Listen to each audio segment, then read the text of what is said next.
요한일서 5장 13절.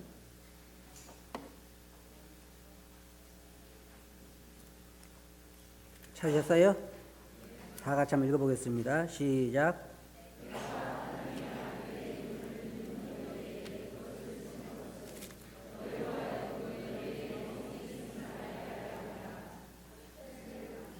예. 오늘은 구원의 확신에 대해서, 구원에 대한 확신에 대해서 말씀을 드리겠습니다. 정말 사람이 자신이 구원받은 것을 우리가 알 수 있는가, 확신할 수 있는가? 이것에 대해서 이 본문 말씀은 그렇게 말하고 있죠. 너희에게 영생이 있음을 알게 하려 함이라. 구원받은 사람이 자신의 구원을 잃어버릴 수도 있는가? 어떻게 생각하세요? 잃어버릴 수는 없는 것이죠. 한번 구원받은 사람은 그 구원을 잃어버릴 수는 없습니다. 그러면 구원받은 사람도 자신의 구원의 확신에 대해서 흔들릴 때가 있는가? 어때요? 네, 흔들릴 때가 있습니다. 그리고 구원받은 사람이 그는 자신의 구원에 대해서 확신을 갖지 못할 수도 있는가? 그럴 수도 있어요. 자신이 구원의 확신이 없다고 해서 꼭 구원받지 않았다고 단정할 수는 없는 것입니다. 구원받은 사람도 구원의 확신에 대해서 의심할 수 있고, 또 어떤 사람들은 자신이 구원받았다고 확실히 확신한다고 해서 다 구원받은 것인가? 그렇지는 않아요. 어떤 사람들은 잘못된 것에 근거해서 자기가 구원받았다고 거짓된 확신을 가질 수도 있는 것입니다. 그래서 이 말씀을 보면 여기에 하나님의 아들의 이름을 믿는 너희에게 이것을 쓴 것은 너희에게 영생이 있음을 알게 하려 함이라. 이 구원에 대한 표현은 아주 다양하게 많습니다. 그래서 사람들이 가끔 오해하는 것 같아요. 예를 들어서 당신은 예수 믿습니까? 그러면 네, 믿습니다. 구원 받았습니까? 네, 받았습니다. 당신 거듭났습니까? 잘 모르겠는데요. 이게 성경에 대해 그 구원에 대한 요청의 그 표현이 다양하기 때문에 우리는 어떤 한 가지에 이렇게 이해를 가지고 있기 때문에 어떨 때 우리가 다른 말로 물으면은 잘 모르겠다고 이야기해요. 그러나 성경은 그 모든 것들을 같은 것을 다르게 표현할 뿐입니다. 구원받은 사람하고 거듭난 사람하고 뭐가 다릅니까? 같잖아요. 그런데 우리가 때때로는 단어에 대한 오해를 통해서 그와 같은 것을 생각할 수가 있는데, 우리가 성경에 보면 마가복음 16장 16절에서 믿고 세례를 받는 사람은 구원을 얻을 것이요. 또 요한복음 5장 24절 뭐라고 말하고 있냐면 진실로 진실로 내가 너희에게 이르노니 내 말을 듣고 또 나 보내신 이를 믿는 자는 영생을 얻었고 심판에 이르지 아니하느니 사망에서 생명으로 옮겼느니라. 또 요한복음 3장 16절에서는 하나님이 세상을 이처럼 사랑하사 독생자를 주셨으니 이는 그를 믿는 자마다 멸망치 않고 영생을 얻게 하려 하심이라. 그렇게 말하고 있고, 사도행전 16장 31절에서는요 이렇게 말하고 있어요. 주 예수를 믿으라. 그리하면 너와 내 집이 구원을 얻으리라. 그리고 로마서에 있는 말씀은 10장 10절에서 사람이 마음으로 믿어 의에 이르고 입으로 시인하여 구원에 이르느니라. 또 로마서 10장 9절에서 내가 만일 내 입으로 예수를 주로 시인하며 하나님께서 그를 죽은 자 가운데 살리신 것을 내 마음에 믿으면 구원을 얻을 것이다. 또한 심지어 이렇게 말하고 있어요. 누구든지 예수의 이름을 부르는 자는 뭐라 했어요? 구원을 얻을 것이다. 그러면서 오해를 풀기 위해서 사도 바울은 그렇게 이야기하죠. 믿지 않은 이를 어찌 부르리요? 근데 제가 그 전에 병원에 잠시 입원해 있을 때 어떤 그 순복음 계통에서 전도 나온 사람이 있었어요. 그런데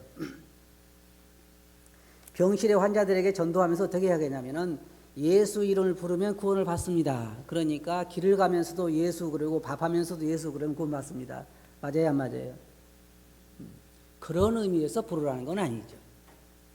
사도 바울이 말한 것처럼 믿지 않은 이를 어찌 부르리요? 진정으로 우리가 성경에 보면, 그래서 이 성경에서 구원에 대한 이 부름을 보면 뭐라고 말하고 있냐면 그의 이름을 부르면 구원을 받는다 그렇게 말하고 있고, 믿으면 구원받는다고 말하고 있고, 영접하면 받아들이면 구원받는다고 말하고 있고, 주로 시인하면 구원받는다고 말하고 있습니다. 오늘 여러분 이 말씀을 잘 들어보시기 바랍니다. 누구든지 예수의 이름을 부르면 구원을 받는다는 거예요. 그럼 어떤 의미에서 그냥 조금 전에 말씀드린 것처럼 진실로 믿고 예수님이 나의 구세주이고 나의 주인 것을 믿고 예수님의 이름을 부르면 구원을 받는다고 말하고 있어요. 예를 들어서 우리가 십자가에 보면 십자가에서 강도가 둘 달렸잖아요. 한 사람이 이렇게 하겠습니다. 예수여, 불렀죠.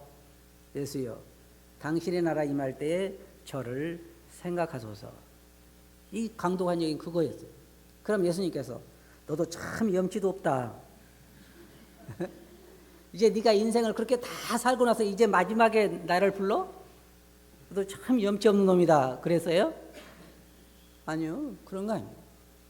그래 예수님께서 너 이제 믿으면 뭐 하려고? 그렇게 얘기 안 하신 거예요.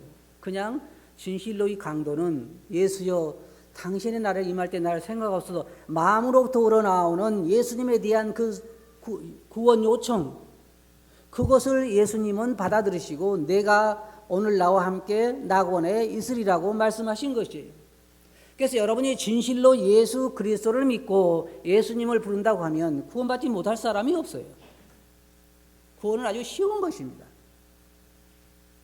예수님께서 뭐라고 말씀하셨냐면 내게 오는 자는 내가 결코 내어쫓지 않겠다고 말씀하셨어요. 하나도. 예수님에게 나와서 거절당한 사람이 없습니다. 진정한 마음으로 나온다면요. 근데 많은 사람들이 예수님에게 잘못된 동기로 나왔어요. 예수님, 저 형을 명해서 재산을 나누게 해주소서. 잘못된 동기인 것입니다. 오로지 예수님에게 나온 사람들은 내 영혼을 불쌍히 여기소서. 나를 구원해 주소서. 나는 죄인이로소이다. 자기 영혼의 구원에 대한 그러한 동기로 예수님에게 나온 사람들은 절대로 거절당하는 경우가 없습니다. 또한 예수님께서 여기 우리가 말씀 보면 누구든지 예수 그리스도를 믿으면 나의 구세주인 것을 내가 믿으면 나의 주인인 것을 내가 믿으면 그 사람은 구원받는다는 것입니다. 그리고 여기에는 영접하면 받아들이면 이게 표현들이 다 다를 뿐이에요. 영접하는 것이나 믿는 것이나 예수 그리스도를 진실로 구원을 예수님에게 구원을 요청하는 것이나 다 예수님에게 나와서 자신을 의탁하는 것이요. 그래서 그 영혼은 구원을 받게 되는 것인데 또 다른 말씀에서 주로 시인하면 그 사람은 구원을 받는다고 말하고 있습니다. 우리가 구원받을 때 일어나는 일들은 아주 놀랍습니다. 그런데 사람들이 주로 어떻게 생각하냐면 구원받을 때에 그 변화가 하나님 편에서 일어나는 변화보다는 내 편에서 일어나기를 많이들 바라요. 물론 전혀 변화가 없다는 건 아닌데 여기서 오늘 제가 말씀드리고자 하는 것은 구원의 확신에 대한 근거를 사람들은 자기 편에서 찾으려는 경우가 참 많아요. 그런데 많은 경우에 하나님 편에서 일어난다는 걸 우리가 생각할 수 있습니다. 첫째로 우리가 예수 그리스도를 믿을 때에 우리는 하나님의 아들로 입양되는 것입니다. 그러면 누가 입양 열차를 밟아요? 여러분이 찾아가요? 아니면 하나님이 밟아요? 하나님이 믿는 자를 자기를 찾아오는 자를 자기 그 책에 자기 생명책에 자기 아들로 영생을 얻은 자로 등록하는 것입니다. 그래서 이것은 여러분과 제가 볼 수 있는 것이 아니에요. 오직 하나님이 하신 일입니다. 그리고 사망에서 구원받은 자들에 대해서 뭐라고 말하고 있냐면 사망에서 생명으로 옮겼다 그랬어요. 여러분이 그러면 옮겼어요? 여러분 자신이? 그렇지 않아요. 하나님께서 사망에서 생명으로 옮겨주신 것이고 그리고 모든 죄에서 깨끗해 함을 받은 것이 바로 하나님께서 주님께서 여러분 모든 죄를 깨끗게 하신 것이에요. 그리고 또한 생명책에 이름이 기록된 것이라든지 성령이 우리 안에 임하시는 것이라든지 우리가 성령의 능력으로 보호하심을 받는 거라든지 그 모든 것들은 다 하나님 편에서 이루어지는 것입니다. 구원의 확신이라고 하는 것은 우리 감정에 있는 것이 아니에요. 많은 사람들이 놀랍게도 많은 사람들이 구원의 확신 그러면 자기의 감정을 살펴보는 경우가 참 많이 있어요. 자기 안을 들여다볼 때 내 안에 그러한 증거가 있는가? 그러나 우리의 감정에 있는 것이 아니라 구원은 하나님의 약속에 있는 것입니다. 예를 들어 여러분 생각해 봅시다. 여러분 친구가 입만 벌리면 거짓말하는 친구가 와서 돈을 빌려달라고 합니다. 1,000만 원만 빌려줘. 내가 금방 갚을게. 내가 일주일을 안 넘길게. 빌려줬어요. 그리고 여러분 100% 믿었습니다. 돈을 갚을까요? 안 갚을까요? 안 갚을 확률이 아주 많죠. 왜냐하면 입만 벌리면 거짓말하는 친구니까. 여러분이 어떻게 확신을 가지든 상관없어요.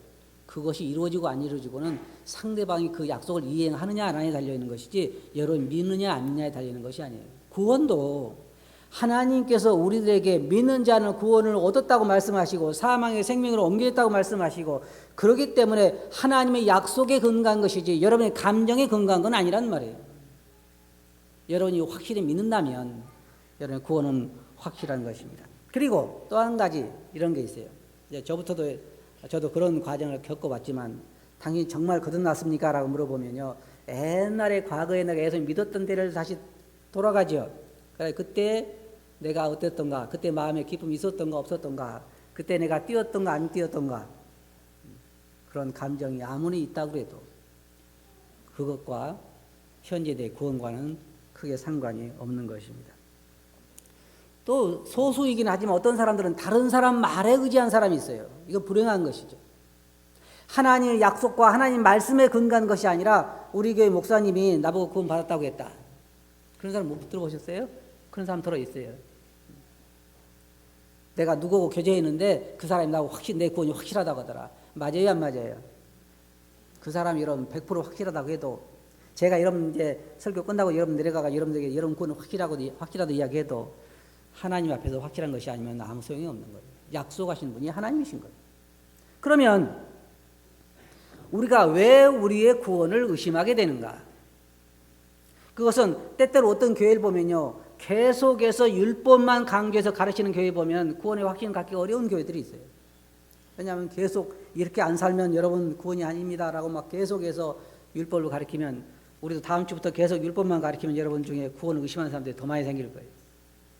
잘못된 가르침으로 인해서 우리가 구원의 확신을 갖기가 힘든 경우가 있고 또 어떤 사람들은 그리스도의 대속을 받아들이지 못하는 사람들이 있어요. 예수님께서 십자가에 달리셔서 분명히 나의 죄를 위해서 돌아가셨는데 그리고 나의 모든 죄를 다 용서하셨는데 그 약속을 일어난 사실을 받아들이지 못하는 거예요. 그때 우리는 구원의 확신을 가질 수가 없는 것입니다. 그 다음에 또 한 가지 많은 사람들이 빠지는 함정 중에 하나 뭐냐면요. 사단의 송사를 받아들이는 거예요. 자, 구원받은 사람은요. 두 가지 마음이 우리 마음에 있습니다. 하나는 성령께서 우리 안에 계시기 때문에 성령이 자꾸 우리 마음속에서 우리가 구원받은 자라는 것을 확신을 갖도록 만듭니다. 그런데 사단은 계속해서 우리를 송사하는 거예요. 너 같은 자가 어떻게 구원받았냐? 너의 지금 행실을 봐라. 날마다 너를 보면 네가 어떻게 구원받았냐? 계속 송사하니까 여러분 어때요? 나중에 누구에게 귀를 기울이게 돼요? 성령님이 우리에게 주시는 확신의 귀를 기울이게 돼요? 사단이 하는 말에 귀를 기울이게 돼요? 사단이 하는 말에 귀를 기울여서 그래 나는 구원받은지 잘 모르겠어. 여러분 말틴 루터의 그 유명한 얘기가 있잖아요. 그 사람은 성경에서 그리스도의 피가 우리를 모든 죄에서 깨끗게 하실 것이요 라는 말씀을 보고 너무너무 기뻐가지고 이제 나는 모든 죄가 용서받았다고 이렇게 성경을 덮어놓고 자려고 하는데 사단이 마음속에서 네가 무슨 구원은 네 자신을 봐. 그러니까 다시 마음에 혼란이 생겨서 불을 켜고 다시 일어나가지고 그 말씀을 찾아서 예수 그리스도의 피가 우리를 모든 죄에서 깨끗게 하실 것이요 이 말씀을 봐라 이게 분명히 말하고 있지 않느냐. 그리고 또 성경을 덮어놓고 자려고 하는데 또다시 사단이 안쪽에서 너는 아니야. 너 어떻게 네가 다 그 죄를 다 용서하면서 또다시 괴로웠어요. 또 일어나가지고 성경을 펴고 사실 자려고 하다가 일어나는 게 힘들잖아요. 안 그래요? 다 불 끄고 자려고 하는데 또 마음에서 막 사단이 송사하니까 의심이 생긴 거예요. 그래서 다시 성경을 펴놓고 분명하게 아주 분명하게 예수 그리스도의 피가 우리를 모든 일을 깨끗게 하실 것이라고 했는데 또 그 사단이 송사하니까 또 일어나가지고 이렇게 보고 확실해. 그리고 이제 만족 가운데 또 덮고 자려고 하는데 또 다시 의심이 생기기 시작해요. 그래서 힘들죠. 그래서 일어나 가지고 이제는 성경을 찾아 가지고 사탄아 이제 네가 봐라. 그리고는 잤다 그래요. 얼마나 사단이 송사를 했으면 믿는 성도들 가운데도 계속해서 여러분의 행실을 상기시키면서 여러분이 구원받지 않은 자라는 것을 사단이 계속 송사를 해요. 여러분에게 송사한 것뿐만 아니라 하나님 앞에 가서도 그러는 거예요. 하나님 앞에 가서도 우리를 이제 송사하는 거예요. 우리를 대신에 송사하는 거예요. 우리를 대적에 송사하는 거예요. 어떻게 이 사람이 구원받았습니까? 지금 하는 걸 보십시오. 그때 주님은 뭐라고 하셨어요? 내가 그의 모든 죄를 담당한다라고 화목제물로 하나님 앞에 우리를 위한 대제사장이 계시니 그가 누구예요? 우리 주 예수 그리스도라는 거예요. 하나님 앞에서 모든 송사는 여러분 잘 들어보세요. 여러분 구원이 의심스럽거든. 하나님 앞에서 모든 송사는 주님이 담당하십니다. 그러나 여러분 마음에서 사단이 하는 모든 송사는 여러분 어디로 가야 돼요? 성경으로 가서 사단에게 대적해야 되는 거예요. 성경에 있는 분명한 약속의 근거에서 사단이 하는 송사를 우리가 막을 수 있어야 하는 것입니다. 구원받은 자들에게는 여러 가지 증거가 따라오게 됩니다. 요한은 우리들에게 뭐라고 말하고 있냐면 우리가 그의 계명을 지키면 이로써 우리가 저를 아는 줄로 알 것이요. 또 우리가 형제를 사랑함으로 사망에서 생명으로 옮겨간 줄을 안다고 말하고 있고 또 우리에게 주신 성령으로 말미암아 그가 우리 안에 거하신 줄을 우리가 안다고 말하고 있습니다. 구원받은 것은 확실히 알 수가 있습니다. 자, 한 가지 제가 결론적으로 말씀드리면 여러분이 과거에 어떤 경험을 했든 상관이 없어요. 뭐 옛날에 구원받고 나서 뛰어다니고 즐거워서 밤을 잤든 못 잤든 상관없어요. 그리고 구원에 확신이 있었으면 상관없어요. 현재 중요해요. 현재 여러분 마음속에 예수님이 여러분 죄를 위해서 십자가에 돌아가신 구세주라고 하는 믿으면 그리고 여러분 남은 평생 동안 그분을 순종하고 따라가야 할 여러분의 주인이라면 여러분은 구원받은 거예요. 두 가지 이런 확실하게 하셔야 돼요. 예수 그리스도가 나의 죄를 담당해 주신 분이라고 하는 것만이 전부가 아니라 내가 평생 순종하고 따라갈 나의 주인이어야 하는 거예요. 이 두 가지가 확실하다고 하면 여러분 구원은 확실한 거예요. 여러분 감정이 어떻게 느끼든 상관없어요. 정말 예수님께서 나의 죄를 위해 십자가에 돌아가셨느냐, 그리고 나의 모든 죄의 용서를 받았느냐, 그리고 내가 앞으로 예수님이 나의 주인이기 때문에 평생 순종하고 따라갈 나의 주인이냐, 그것만 확실하면 여러분 구원은 확실한 거예요. 한 가지 마지막 말씀을 제가 드릴게요. 예수님께서 이렇게 말씀하셨어요. 요한복음에서 내 양은 뭐라 했어요? 내 음성을 들으며 나는 그들을 알며 그들은 나를 따르느니라. 이게 굉장히 중요한 말씀이에요. 요한복음 10장 27절. 자, 여러분이 주님의 양인가 아닌가는 아주 쉽게 판별이 돼요. 첫째로 무슨 말씀하시냐면 내 양은 뭐라고 했어요? 내 음성을 듣는다. 이게 정상적인 거예요. 여러분이 주님의 양이라면 주님의 음성을 들어야 하는 거예요. 제가 말한 것은 하늘에서 어떤 음성을 듣는다는 그런 얘기가 아니에요. 하나님의 말씀에 귀를 기울인다는 거예요.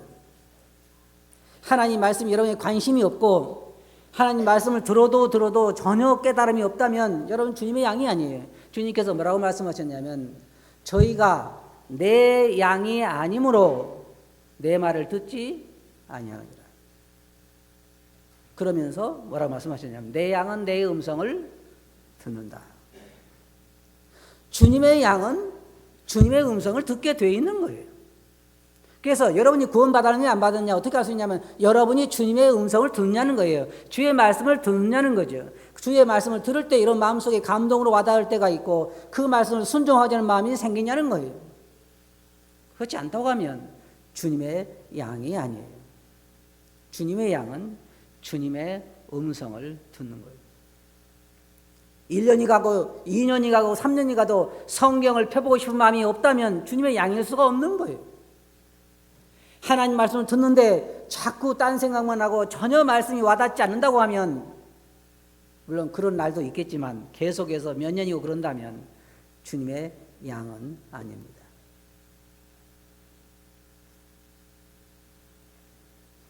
젖먹이에 대해서 주님이 말씀하시면서 어린아이는 신령한 젖을 사모한다 그랬어요. 예수 그리스도의 양은 그 음성을 들어요. 그리고 주님도 말씀하시기를 나도 그들을 안다 그랬습니다. 그러니까 주님께서 하시는 부분이지만 그 다음에 마지막으로 뭐라고 말씀하셨냐면 그들은 뭐라 했어요? 나를 따르느니라. 그들은 나를 따르느니라. 생각해 보세요. 주님의 양이 어떻게 주님을 안 따라요? 주님의 양은 주의 말씀을 순종하려고 노력하는 것입니다. 우리가 100%다 순종을 못하는 건 사실입니다. 때때로 넘어져서 괴로울 때도 있어요. 주님을 순종하지 못해서 괴로울 때도 있고 말씀을 순종하지 못할 때도 있지만 그러나 근본적인 그의 마음 자세는 주님을 따르려고 하는 것이 그의 마음 자세입니다. 항상 주님을 따라 더 순종하지 못해서 마음이 아프고 주님을 더 할 수 있으면 순종하고 싶고 따라가고 싶은 것이 그의 마음이에요. 이게 주님께 속한 자의 특징입니다. 주님 말씀에 관심이 없고 주님을 순종하는 데 관심이 없는 사람은 주님의 양이 아니에요. 이 가운데도 아마 그런 사람이 있을지 몰라요. 그렇지 않기를 바라요. 우리 교회 목표가 뭐예요? 모두가 다 주님을 만나고 한 사람도 잃어버린 자가 없었으면 좋겠어요. 모두가 다 주님을 만나고 모두가 주님과 함께 동행하며 주님을 아는 사람은 주님을 따를 수밖에 없는 거예요. 예를 들어 생각해 봅시다. 여러분이 이제 우리 교회도 이달 말에 결혼하는 형제가 있죠. 제가 주례를 하게 될 텐데 앞에 서가지고 신랑 누구는 아내를 누구 받아들이는가 그러면 이제 틀림없이 예라고 할 거라고요. 아니면 못 받아들입니다. 제가 답을 잘 알고 있죠. 그 다음에 그 자매에게 이 신랑을 남편으로 받아들이겠는가 그러면 뭐라고요? 생각해 볼게요 그래요? 아니면 네 그래요? 네 그래야죠. 생각해 볼게요. 큰일 나죠. 그리고 나서 당연한 건 뭐예요? 신부가 남편을 따라가는 거예요. 그죠? 근데 결혼식 끝나고 나서 아내가 어디 간지를 모른다 그러면 그 남편의 아내가 아니야. 주님도 마찬가지예요. 내가 예수 그리스도를 나의 주인으로 받아들일 때는 이제 그 순간부터 뭐가 시작되냐면 동행이 시작되는 거예요. 내 남편으로 받아들이는 거예요. 그런데 그 남편을 따라다니지 않는 사람을 어떻게 주님의 아내라고 말할 수가 있냐 이 말이에요. 여기에 이 말씀이 아주 핵심적인 말씀이에요. 내 양은 내 음성을 들으며 그들은 나를 따르느니라. 이게 구원의 확신에 대한 최종적인 말씀이에요. 이제 점검은 누가 해야 돼요? 제가 할 수 없어요. 여러분이 하셔야 돼요. 나는 정말 주의 음성을 듣는가? 환상 말고 말이에요. 성경에서 볼 때 과연 말씀이 깨달아지는가?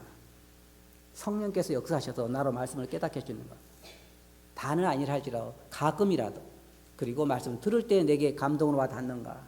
그리고 내가 마음속에 주님을 순종하고자 하는 마음이 있는가? 그가 정말 나의 주인인가? 내가 그를 따라가기를 원하는가?